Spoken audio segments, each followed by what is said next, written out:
ঢাকা বিশ্ববিদ্যালয় ক্যাম্পাস যেন এখন আলোচনার কেন্দ্রবিন্দু।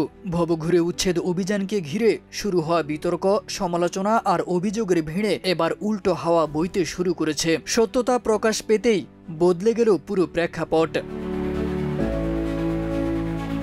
সামাজিক মাধ্যমে ছড়িয়ে পড়া ভিডিওতে দেখা যায় ডাকসুর কার্যনির্বাহী সদস্য সর্বমিত্র চাকমা ও তার এক সহযোগী ক্যাম্পাস এলাকা থেকে এক ভবঘুরে বৃদ্ধকে উচ্ছেদ করছেন। মুহূর্তে ভিডিওটি ভাইরাল হয়, শুরু হয় সমালোচনার ঝড়। অনেকেই এই ঘটনাকে রাজনৈতিক আঙিনায় টেনে এনে ডাকসুর বিরুদ্ধে ভবঘুরে টার্ম ব্যবহার করে নতুন বিতর্ক তৈরি করেন। তবে সময় গড়াতেই সামনে আসে ভিন্ন সত্য। জানা যায় যাকে ভবঘুরে ভেবে উচ্ছেদ করা হচ্ছিল তিনি আসলে নিয়মিত ইনজেকশন জাতীয় মাদক গ্রহণকারী।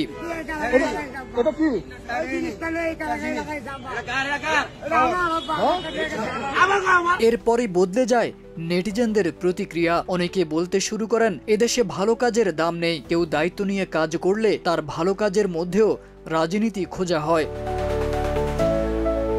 কিন্তু সব প্রশংসার মাঝেও সর্বমিত্র চাকমার মনে যেন রয়ে গেছে এক চাপা কান্না। নিজের ফেসবুক পেজে দেওয়া এক পোস্টে তিনি লিখেছেন, বেশ কিছুদিন ধরেই নির্ঘুম রাত কাটছে। হঠাৎ রাতে একটা ভিডিও ছড়িয়ে পড়লো, বেশ কড়া সমালোচনা হলো, পাল্টা যুক্তিও আসলো, প্রমাণ হলো লোকটা মাদক সেবী।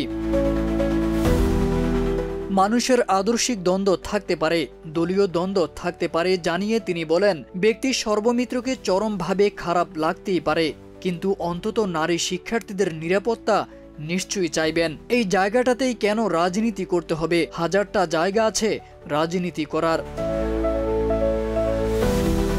তার কথায় উঠে আসে ক্লান্তি, দায়িত্ব আর মানসিক চাপের মিশ্র অনুভূতি। সর্বমিত্র লিখেন, দায়িত্বের জায়গাটা বিশাল, যতটা না কর্তৃত্ব।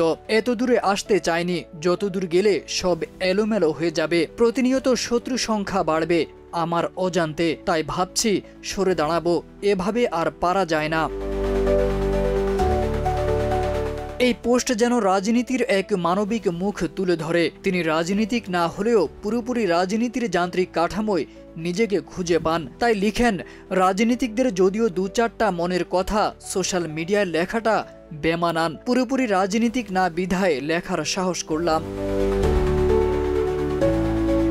নেটিজেনদের চোখে এখন সর্বমিত্র চাকমা সেই বিতর্কিত তরুণ নন, বরং দায়িত্বের জায়গা থেকে কঠিন বাস্তবতার মুখোমুখি এক তরুণ নেতা। কেউ কেউ বলছেন ভবঘুরে উচ্ছেদ নয়, মাদক উচ্ছেদই ছিল তার কাজ। আবার কেউ বলছেন রাজনীতির ভেতরে থেকেও কেউ ভালো কাজ করতে চাইলে তাকে নিয়ে বিতর্কের ঝড় উঠে, কিন্তু দিন শেষে সত্যেরই জয় হবে।